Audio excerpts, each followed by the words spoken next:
Oui, alors ma première expérience avec les marchés remonte à 1987.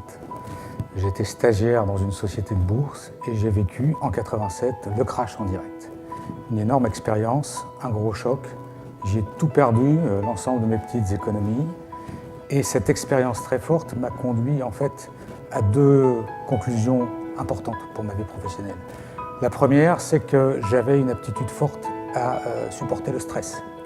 Le stress des marchés, je ne le connais que peu. C'était un bon enseignement pour savoir que j'allais pouvoir évoluer dans ce métier ultérieurement. Et la seconde, ça a été de me dire qu'est-ce qui aurait pu me permettre de comprendre ou d'anticiper cet événement, ce krach de 1987.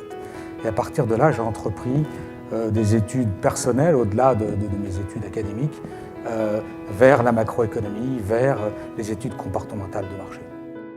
Alors, ma mission dans cette équipe de gestion, c'est d'orienter chacun des gérants, des analystes, vers le plus possible les bonnes décisions d'investissement, contribuer avec eux à l'atteinte de la meilleure performance possible. Donc cette approche macroéconomique et cette approche de sentiment de marché me permet de déterminer les moments où il semble plus opportun d'investir sur les marchés de taux ou sur les marchés d'actions.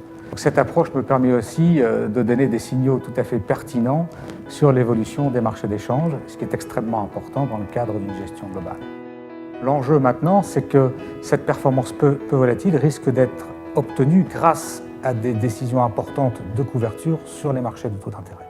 C'est la société qui m'emploie qui me donne la liberté d'être courageux.